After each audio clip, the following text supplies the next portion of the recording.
Good morning. Welcome to Member Focus Monday. I'm Christina Schaefer, Director of Social Media for HAR, and I am joined this morning by 2022 National Association of Realtors President, Leslie Rouda Smith. Welcome to the program, Leslie.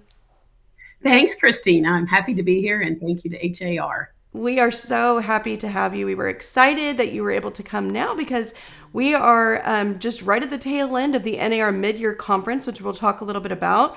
So we're going to have some great updates from you there, but also just everything that's going on within the industry, which, as you and I were just discussing, is a lot. So we will get into all of it today. Before we do, we just love to hear a little bit about you, who you are, what you do, your background, and the many roles you've held throughout the industry. So I won't go into too much detail about the many roles because we'd be here for too long. But I was born and raised in Columbus, Ohio. And so I am a Buckeye and a graduate of the Ohio State University. But I got to Texas as quickly as I could and wrote me a cowboy. So I've got a Texas family with my husband and my children. We all are realtors. Our kids are third generation realtors, and we all really love this business and all the different aspects. It's not just listing and selling real estate, but we buy, we flip, we invest. So we keep real busy with real estate. My father was 1991 president of the National Association of Realtors. So I'm the second generation president in our 115-year history. I was Collin County president in 2012, Texas Realtors chairman in 2016, and now NAR president in 22. So probably the first or one of the first probably in our history to be local, state, national president all in one decade. We just want to cram it all in there all at one time. But I jokingly say that I was conceived in real estate because my father started his company when my mother was pregnant with me. So I guess I don't know any better, and I was meant to be. I love this business, as I'm sure you all do too. But one of the big goals that I have is to make sure we left it better than we found it. So a lot of work to do with that. I was also vice president of NAR in 2013, which did put me on the 7-member leadership team. And I am the first president to lead a majority female leadership team in our history. And I am the 7th woman president in the 115-year history. So a lot of excitement going on this year, and also celebrating NAREB's 75th anniversary, which is we're celebrating in August in Tampa. So super excited for them and happy anniversary. But that's kind of it in a nutshell. Wonderful. So again, you mentioned so many titles and long line of real estate in your blood, it sounds like, but really making a difference, especially over this last decade, as you mentioned. What inspired you to take that first step in getting involved and beginning to serve the real estate industry? Well, I obviously grew up in this business, and I spent a lot of time with the NAR past presidents and their spouses because, believe it or not, my father was from a generation that women stayed home and raised their children. Therefore, I could not be on a committee at NAR. So my dad was the 1991 NAR president, which was 31 years ago. Mm-hmm. And I was, a young mother with 2 little ones, and he thought my job should be to stay home and take care of them. Now, I did go to all the NAR meetings because I'm the only daughter of 4, and I was always very close to my mother. So that was my reunion to go meet up at the legislative meetings in May, and then, of course, the annual conference in November. So my first committee appointment wasn't until 2004, 13 years after my father was president. So I wasn't able to start building my national resume until 18 years ago. But I also was fortunate to have an opportunity for Charles McMillan, who is our 2009 NAR president from Fort Worth and our first African American president. And he gave me a huge opportunity to be a liaison on the extended leadership team of NAR. And that was in 2009. So that's what really got the ball rolling. And I'll always be forever grateful to him. Wonderful. Thank you for sharing that. Sure. So, as I mentioned, we just had NAR mid-year just a couple of weeks ago. What are some of your top takeaways from that conference and the legislative meetings? Well, certainly fair housing is always going to be at the top of our list. We all believe, and I hope everyone believes, that everyone has a right to own the American dream, and it should be available to all, no matter what your background is. Um, we, as realtors, have really illustrated our commitment to that over the last several years. Certainly, there were mistakes in the past, and we're doing what we can to fix those and be better. And there's always going to be work to do. So, I did want to let you know that we did at the NAR Board of Directors meeting approve resolutions that support fair housing lending provisions for the Fair Housing Act and the Equal Credit Opportunity Act. The board also urged state associations to promote legislative or minimum universal fair housing education requirements for real estate licensees. As we know, all states have their own licensing entity. So this is a request. We cannot make any demand Mhm. on the state licensing agencies since they are government run. But some of the suggested requirements were our code of ethics. Second takeaway, that members have worked hard to strengthen and clarify our code of ethics, which, by the way, was founded in 1919, so it's more than 100 years old.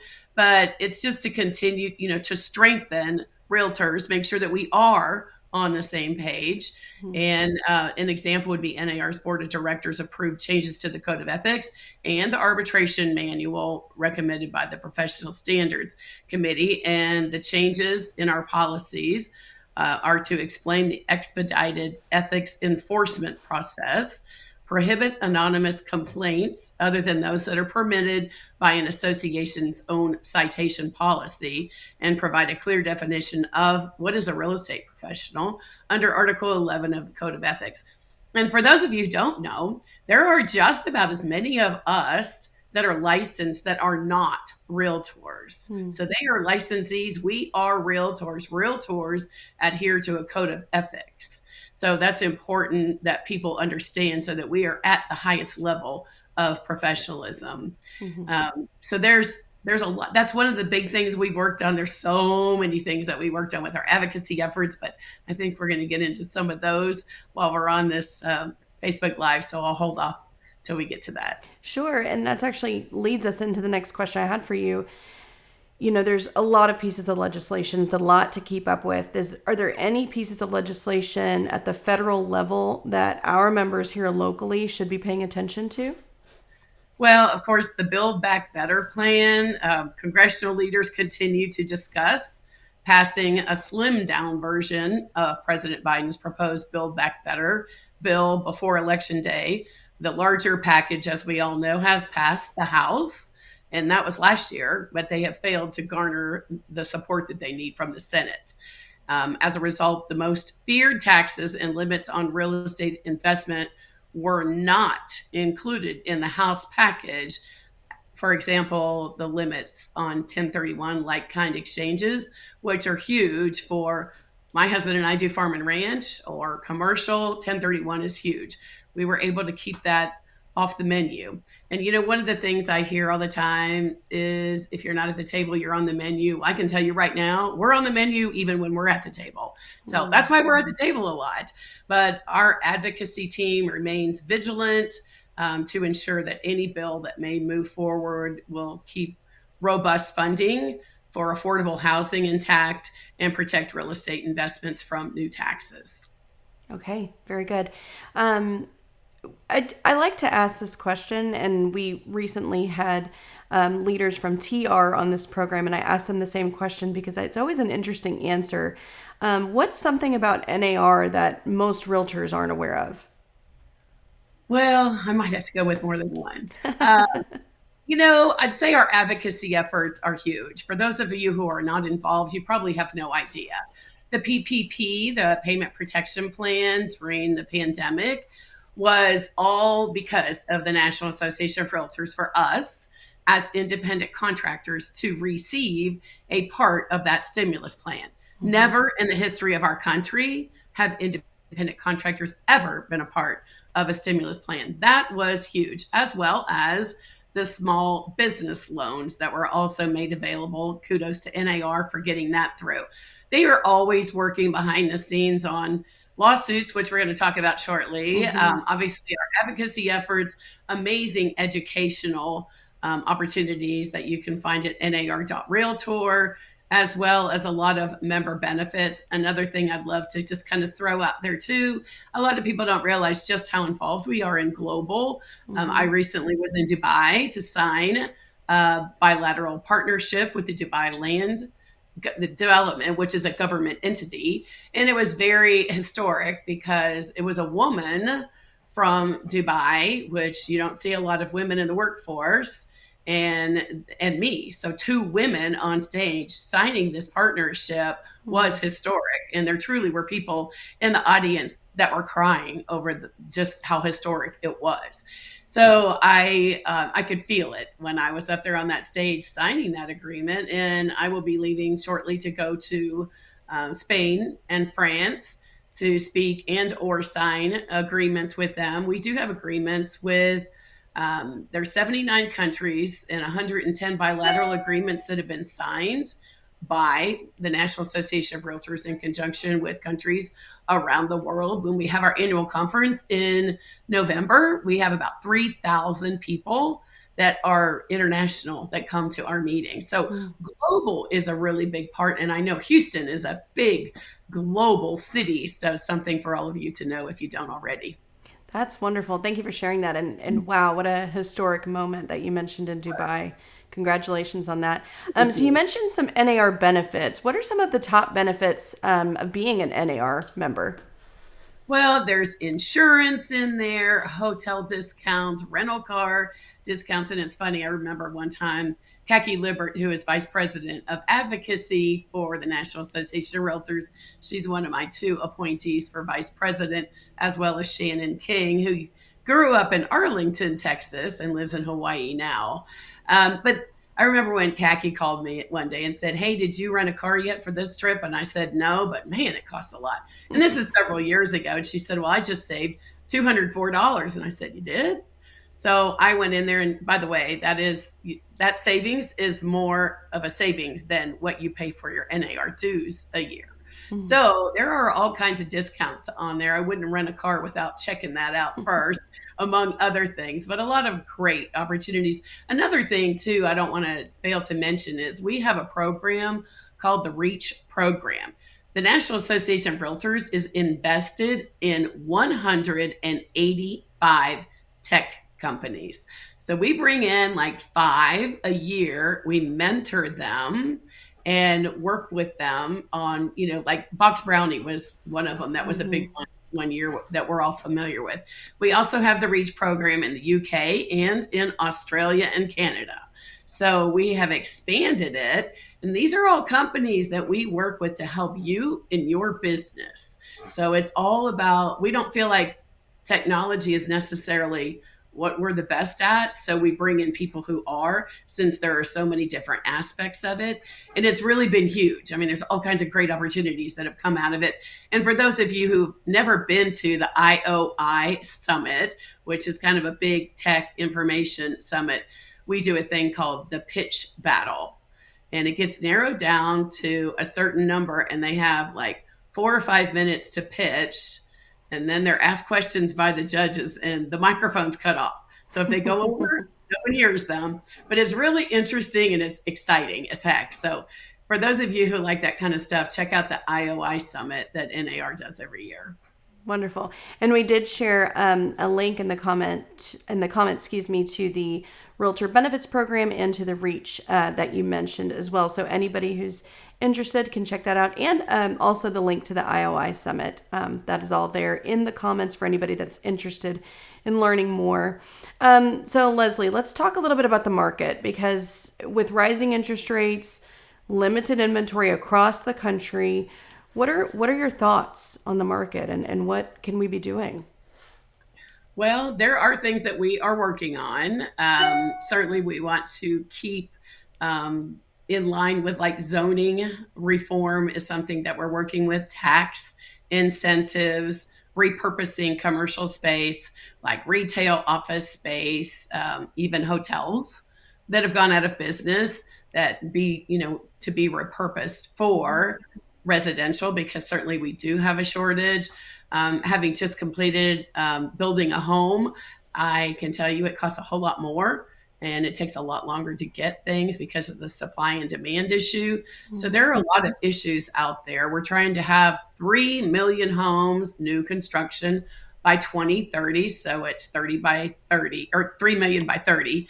So we are working with our government, even on some other things that hopefully will increase our inventory shortage. My fear in our state, as Texas, is our property taxes are very high here. And with the increase in our values and, the appraised values that they're looking at now, Mhm. because of the market that we have been in, our values are so high that we're being taxed at that. So when they say our taxes are not going up, well, actually they are, because our values are going up. And how many people are going to be taxed out of their homes and have to put them on the market even if they've lived there 50 years because they can't afford the property taxes because of the value of their home. So I'm Mhm. hoping we don't have an onslaught of inventory for that reason, because that's not a good reason Right. to see people lose their home. But certainly with interest rates going up and the likelihood of foreclosures with property tax and the values increasing in our state, every state is not the same. We don't have state income tax. Other states do. Their property taxes are much lower. So it's a little bit different with each state. But Mm. ours is certainly one to keep our eye on. Okay. Let's talk a little bit about the NAR lawsuits. As we know, they've made headlines, and we'd love to hear just some updates from you. So, our lawsuits, first of all, we are fighting more lawsuits now than we have ever fought in our history. Mm. So, there's a lot that's going on. I'm sure that you know that NAR is doing everything we can to keep our profession intact and to advocate for the policies that matter on behalf of all realtors. And one thing that I will mention is that, having grown up in the business, I have noticed a lot of people that may be very successful in real estate, but they don't really know what's going on behind the scenes. And I think we all owe it to our clients and customers to know what is going on behind the scenes. What kind of lawsuits are we fighting? Why? And what does the outlook look like for all of us? It's always important to remember our why in Mm. competitive markets. Why do we advocate? And while we're out listing and selling, our lobbyists at every level, local, state, and national, are out there just making sure nothing gets past them on any kind of bills or amendments to bills so that we could be protected and make sure that everyone has the opportunity for the American dream of home ownership. So I'm going to tell you that the NAR leadership team and, of course, our legal team take all of this very, very seriously, and we are very engaged every day with what is going on. And if there's one thing that you take away from this conversation, it's that regardless of intervening legal decisions and associated speculation, our legal experts are confident that we will ultimately prevail in every one of these cases, because at the core, we always act in the best interests of consumers, and the claims against us are without merit. So I'm going to tell you a little bit about these so that you understand them. And I'm not going to go by memory because these are very litigious and I don't Mhm. look good in orange. So I want to keep it on the up and up and make sure that I only say what we are to say from our general counsel. So I'm going to start with some of the initial class or cases that we're dealing with.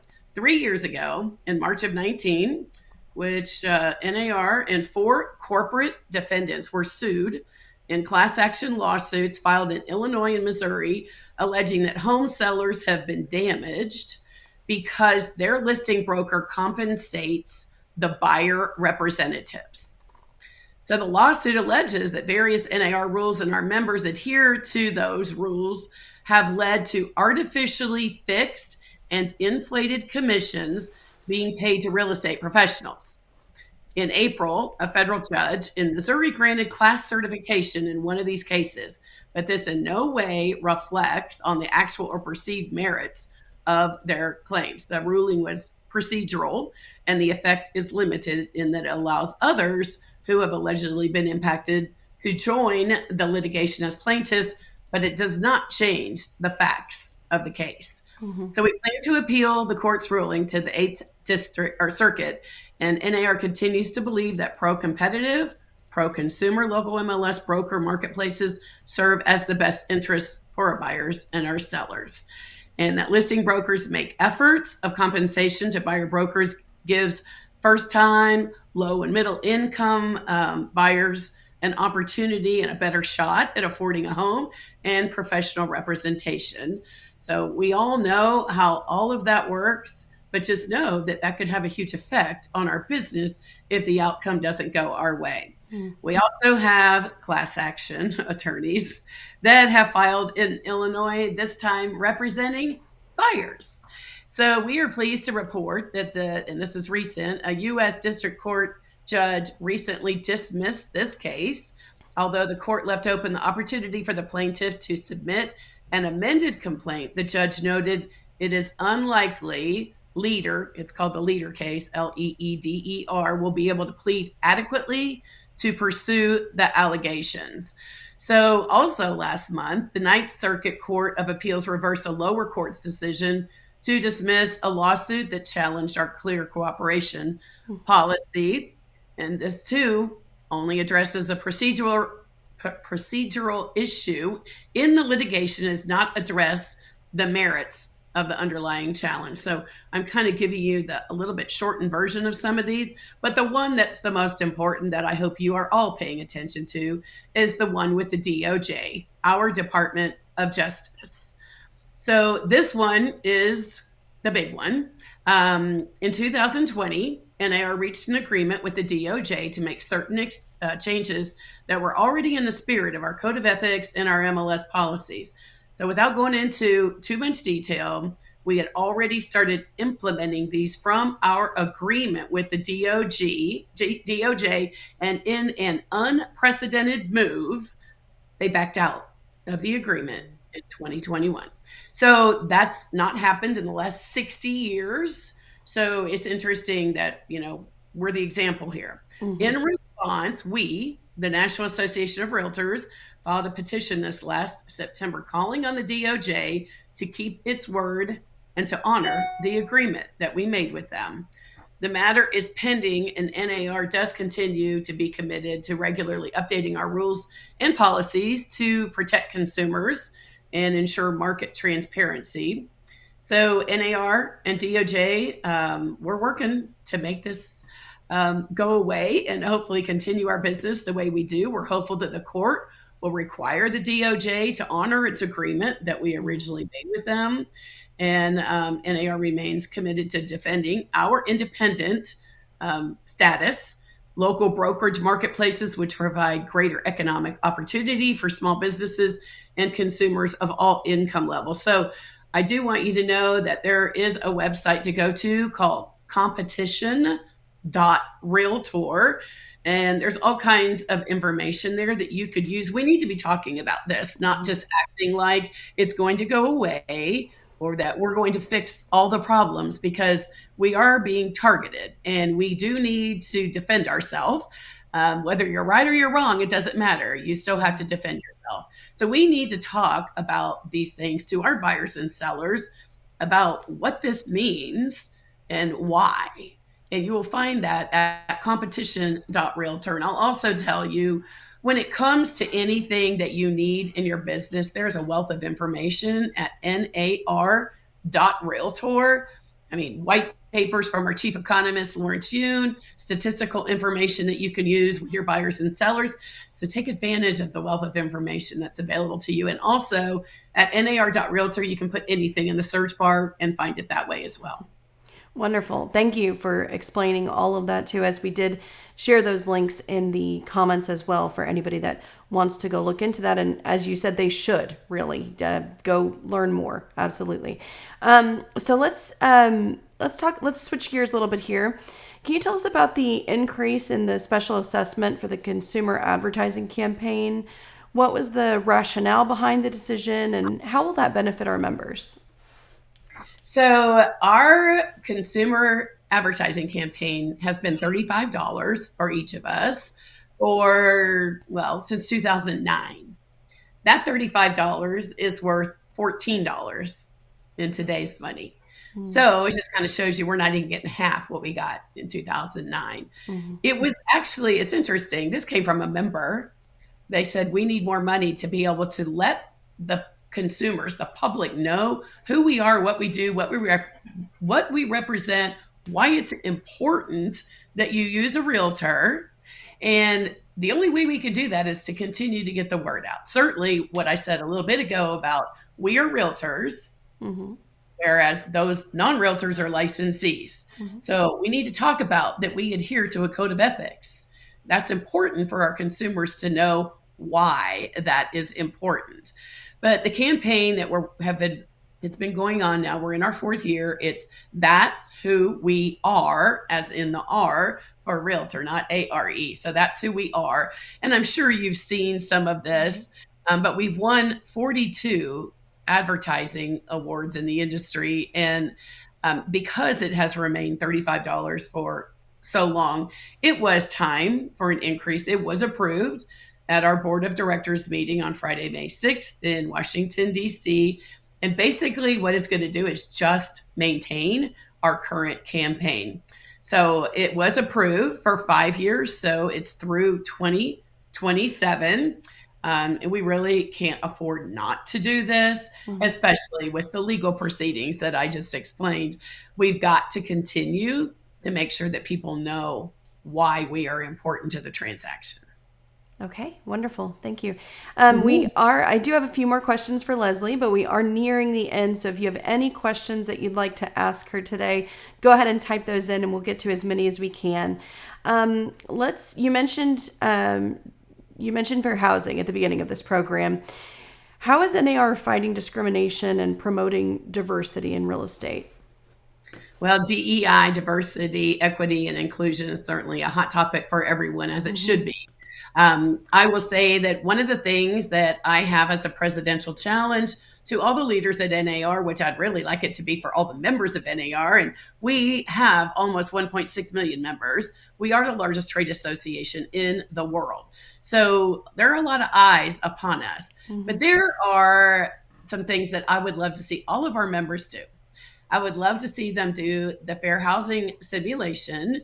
You do sell 4 houses and just kind of find out how your mind and unconscious bias looks at things that you don't even realize. It's unconscious. You don't even know you're doing it. Now, you don't make any commission on those 4 homes, but I promise you, I don't care who you are, you will learn something. Another one is our implicit bias training, which is only 50 minutes long. It's a video at nar.realtor.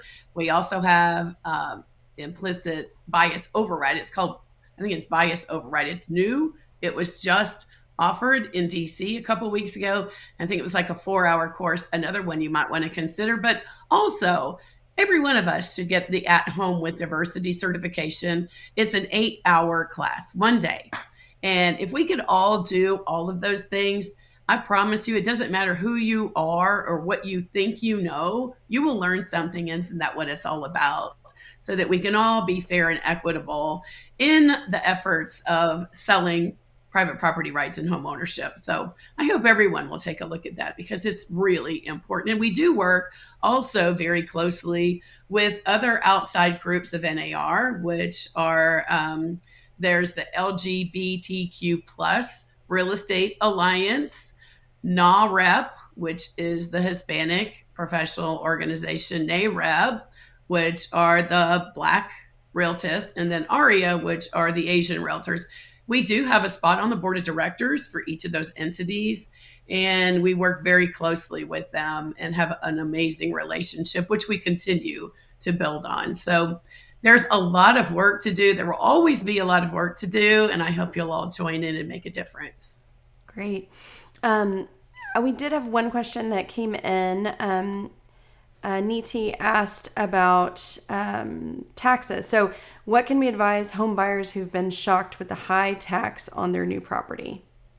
I would recommend that they go to a Texas Realtors website called Hidden Tax. I think it's hiddentax.com or hiddenpropertytax.com. I'm not in leadership in Texas, so I'm going by a memory, but it's hiddenpropertytax.com. I think it's what it is. But I think that would be a really good place to go because that's where you're going to get the information when you see our elected officials say, we haven't raised taxes. Problem is our values have gone up. So yes, our taxes have gone up, some of us immensely. So I would go there to get information, because keep in mind that not every state is like Texas. So that's not at the federal level.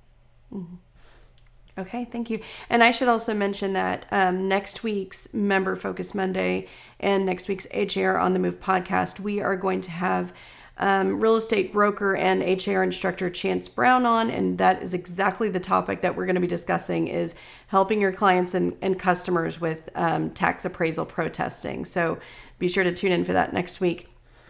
Jenny said, or she asked, excuse me, what is your answer if a prospect asks, why would I use a realtor to list my property when I can just pay a flat fee and get my house on the market?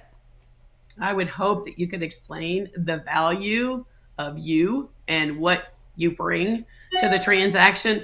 Having grown up in the business and been in this business for decades, I could literally write a book about all the reasons why it makes a difference. Like, I can remember a friend of mine's child sold their house. It was a FSBO that they bought, and it had all kinds of problems.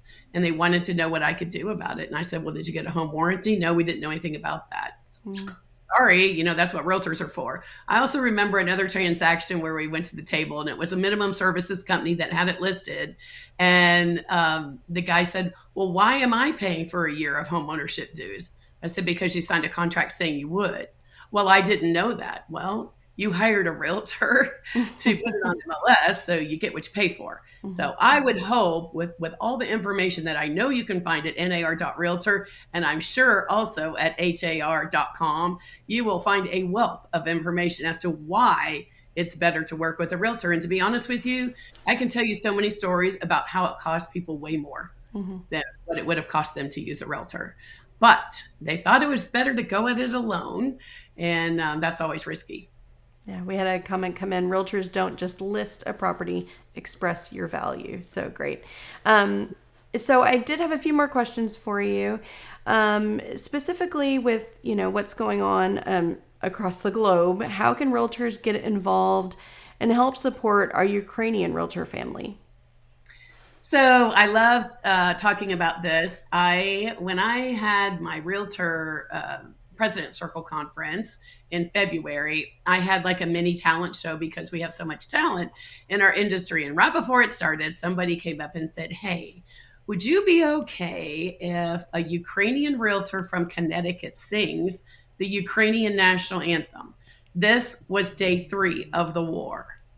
So it was one of those tear jerkers. Everybody in the entire ballroom was standing and crying, just thinking how awful it was. That realtor had just gotten off the phone with her family in Ukraine 35 minutes before she sang the national anthem. I asked her to also sing that at board of directors on May 6th, and it was pretty amazing. I also had an opportunity to meet with our Ukrainian realtors who took days to get to our country for our help. And I met with them for almost 2 hours and talked about, what was going on, how could we help? And just to let you know, just that part of the world, one of the ladies that I spent a lot of time with in DC, her name was Alina, and she was born and raised in Crimea, which was taken over by the Russians in 2014. She fled there and was displaced to Ukraine. And here she is 8 years later dealing with it again. Igor, one of our other members, was on the phone with his son as he heard the blasts in the background while he was sitting. He was in the suite. He told me about that like right before our meeting. So I had our global liaison and others, along with our finance committee, created a link where you could give to the Ukrainians between the Realtors President Circle that we had in February, which was a very brief opportunity to raise money, and then board of directors. We've raised almost $25,000. So we do have a bilateral agreement with 49 realtors in Ukraine. So just to let everyone know, we are working to, first of all, make sure the money goes to the right place and there's not a lot of money taken out for salaries and things. We want the people to get the money. It's very difficult to get things to the Ukrainians right now. So if for some reason we don't feel it's going to be a good idea to send something over there because they're not going to get it, we may end up using the donations that we receive for rebuilding Mm-hmm. their country. We have already had an offer from somebody in our country to build a new MLS system for them for free and to get other MLS executives to join in and assist with that. So we're working on translation and things like that for that. Mm-hmm. We also know that another way that we can help is to hire them to do virtual work for us. The key is if they have internet access. Mm-hmm. So certainly we are doing everything we can. I had them also speak at board of directors, and one of them spoke very broken English, the other one did not speak English at all, so we had translators. But many of our bilateral partners like Moldavia, Slovakia, and Poland are very engaged in helping the refugees. Our ambassador to that part of the world is Romanian, but a realtor in San Francisco. So she has certainly made a huge difference in the effort. So we are working within the communities to make a difference for the Ukrainians. Mm-hmm. So, I mean, we've had real estate companies all over the country that are collecting things, shipping things, delivering things, just letting you know that just day-to-day necessities are also important if you don't have the money to donate. But there's a company, a real estate company that's designing and packing backpacks for the kids and sending them out. So U-Hauls of donations are being brought to them, most of them through Poland, because I personally have friends who have gone to Poland already. Mm-hmm. But just know that whatever we can get in the way of donations, I think it was, I don't know, it was a global website that they gave me where we could give donations during board of directors. The problem is I don't know if the link is still open. Mm-hmm. So I would have to confirm that and get back to you on that and let you know. Well, thank you for leading the charge at the national level there.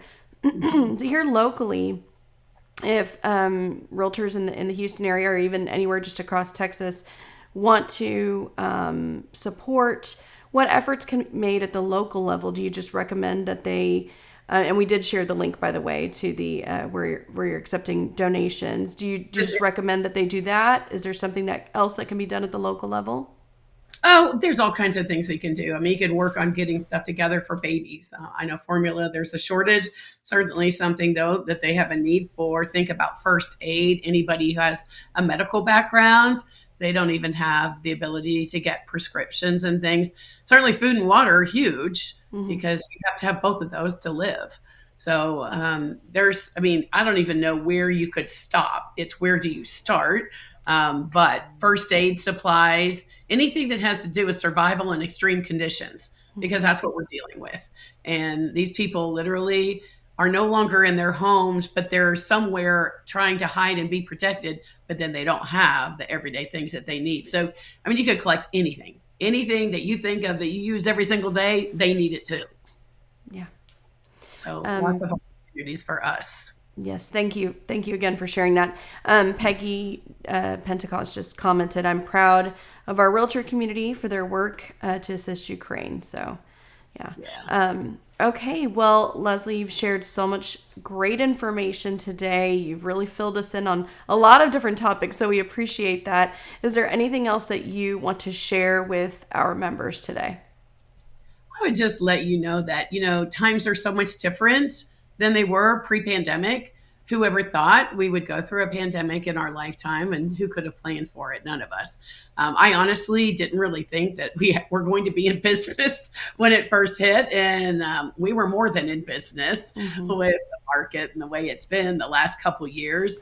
But I will also let you know that, I'm the first hybrid president. So I don't just go visit people. We now do things virtually like we're doing here. 3 years ago, we didn't even know what all this was to do it.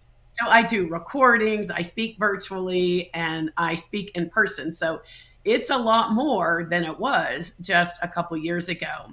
I would also implore all of you to get involved if you're not. Start with your local association there in Houston. getting involved will give you a wealth of information that you can share in your business.